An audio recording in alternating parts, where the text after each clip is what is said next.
Hey guys, welcome back to my page, Showing Florida with Adam. I want to say thank you for watching this video today. Got some more cool numbers from you. Instead of going over Orange County today, we're going to be going over Lake County. So Lake County, Florida, I'm going to kind of just give a brief run through of what we can expect with Lake County. It's a bit of our slower counties. You get more of the country aspect of Florida, the open fields, the farms. So when I actually live in Lake County, and I moved here from Orange County, so that's the more populated area in Florida or Central Florida. And moving out to Lake County, I didn't really know what to expect. But I have to say I was pleasantly surprised. It didn't get its name for no reason. So it's really known for the amount of lakes that it has. You have a lot of different beautiful open bodies of water.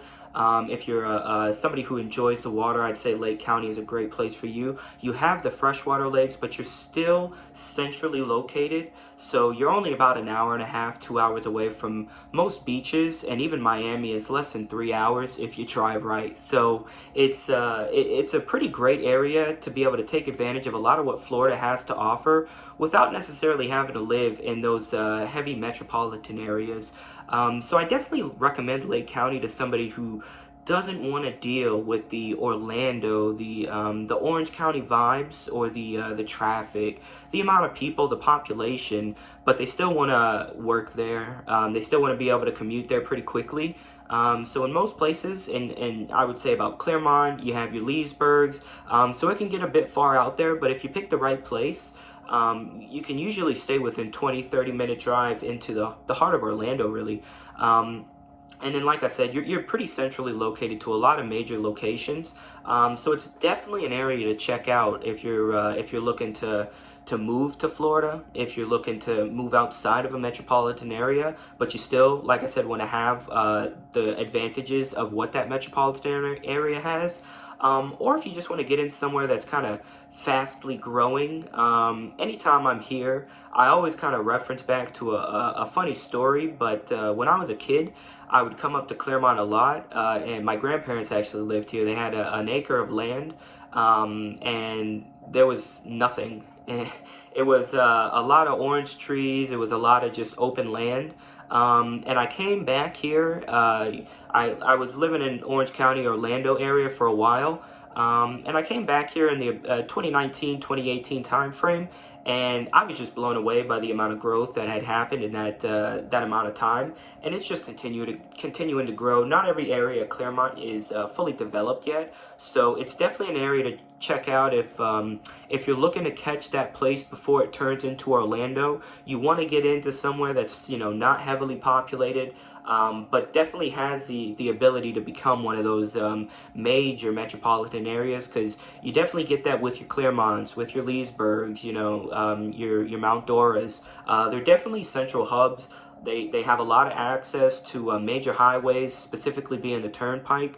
But you have a lot of access to a lot of different major roadways. Highway 50, US 27 goes through a lot of those areas. So you can just kind of hop on those, maneuver your way around, and like I said, get somewhere pretty quick.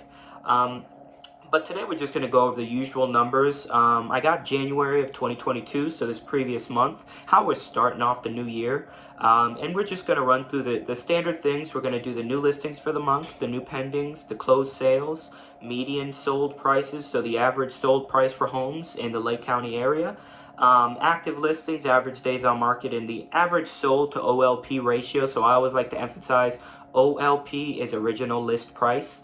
And all of this is gotten through Stellar MLS, their system, so we know this is 100% accurate for the month. And I like to emphasize the single family homes because that's what I usually specify in. But if you have any questions with anything else, feel free to message me, feel free to kind of reach out. I'm always happy to help. So starting off with the new listings, we have 630 new listings for the month of January. That's actually up 20% from the month of December 2021. We were at 523, and we were actually up from this previous spot back in 2020, January 2020. We were at 563. So, I'm sorry, 2021. But yeah, we were at 563. So we're up kind of all the way across the board with new listings, and that's definitely a good thing. Basically, when we see new listings up, especially 20%, what that's going to mean is that's much more inventory on the market for a buyer to choose from. So where we're seeing a lower inventory in your Orange County areas, when you start to spread out, you see a lot more availability.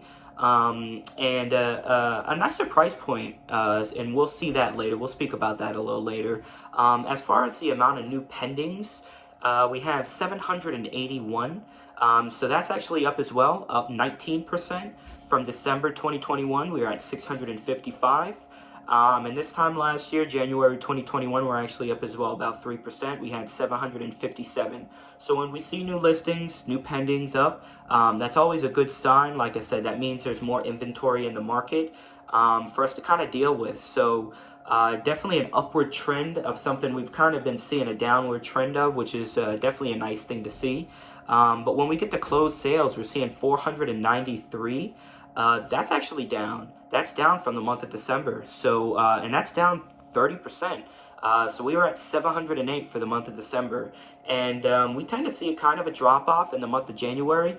But that is a pretty decent drop off. Now we're up with the we're up with the pendings, we're up with the listings. So we're looking to see that number kind of ramp up. But we are down with the amount of closed sales we saw for the month of January. So we're starting off the year 2022 a little bit down, but a much higher inventory as far as what we're able to offer the general public.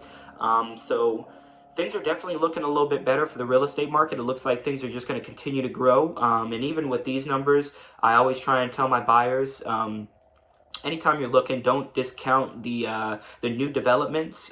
They usually have stuff to offer, and sometimes they can give you a little bit more than the standard, your already built house, the one that's ready to be moved into. It just takes a little bit more time, but that's always a discussion you want to have with your local realtor. But going back into it, as far as the median sold price, so the average sold price for homes in Lake County, we're at $351,514. So about that 350 price range. And that's pretty average for a lot of Orange County. We tend to see it sticking between that 300 to 350,000 price point. And you'll see that reflected the previous month. It's not even down 1%, it's down 0.5%. We were at 352,000, almost 353. So like I said, it tends to stay pretty steady as of late around that $350,000 price range. But go back a year, we were actually up 28%, almost 29%. So this time last year, if you were putting your home on market, you would be, looking for an average price of about $272,000. So we're up 350,000 from 272. What does that tell you? You're getting more money. And of course, with the higher inventory, that does start to dwindle. When we have a higher inventory, buyers have a little bit more options to choose from. They can kind of name their game. So if you were thinking about, listing a property, we're in February 2022, so this might be the time to maybe start thinking about that a little harder. But right now, we're looking at the active listings for the month of January. Our active listings was 470. So that's actually that's going to be down from December 2021. We were at 535. So a month ago we had a little bit more active listings. So even though we're seeing a little bit more new listings being posted, the amount of active listings on the board right now is starting to diminish, and that might be just because they're getting scooped up. Those new pendings was up as well. So there's always a correlation in these kind of numbers, but definitely something we want to point out. Now, the average days on market is something I always want to kind of preface by saying, just because you see an average days on market 15, 20 days, don't think that's what it's going to take to sell the home of your dreams or to buy the home of your dreams. Because if it's the home of your dreams, chances are, I always say this, it's somebody else's dream home as well. So definitely, when you're looking at homes, be prepared to kind of make a move on it pretty quick. I just always like to kind of preface with that. But we are seeing an average days on market of about 21 days. So we've seen a pretty consistent trend. Back in December, it was 23 days. So it's been, like I said, a kind of consistent trend around that 20 days on market. So like I said, don't take that for granted when you're looking at homes. You can't go go see, 20, 30 different homes and expect them all to be there when it's time to make a decision. But yeah, we are seeing that it's a little bit less than a month for an average home to sell. And usually the determinant factor on that is going to be price point. So that's why it's important to have somebody in your corner that kind of has that understanding of market information, has that market knowledge to get you priced accurately, to get either your home sold quickly, or you purchasing a home that's kind of within your budget, but also a great value.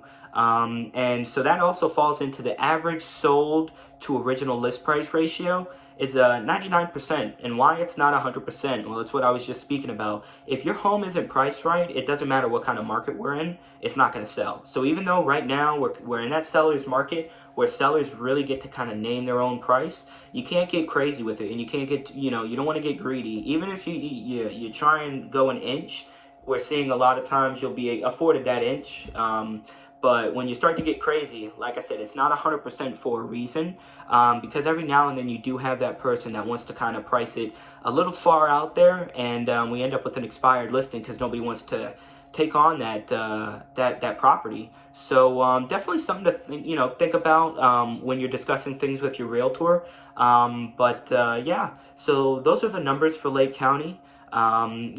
We always tend to try and go over this stuff, and you're going to see me back. Like I said, the new January numbers are posted, so I'm going to I want to go over Orange County, I want to go over Polk County, I want to go over Seminole County, and maybe if these kind of videos get a little bit more traction, we'll start delving a little deeper into the actual towns and cities within these counties, and give you a little bit more focal data, because we always say real estate is a hyper-local field. So if you're just going off of these numbers and you're not asking your realtor, what does the numbers look like in my neighborhood? What do they look like in my area? Yeah, I know what they look like in Lake County. I watched the video with Adam on YouTube, but I want to know what it looks like in my area, because it might be a little bit different. So definitely something to talk to a realtor about. Make sure you fully understand it, and make sure you're just prepared to make the right decision. As always, I want to say thank you for watching the video. Thank you for taking the time out of your day. I'm always here to impart knowledge, so if there's anything else you need from me, please let me know. I always believe an informed buyer makes the best decisions for them and their future. So if I can do anything to help you out, like I said, let me know. All right, guys, thank you so much. Bye.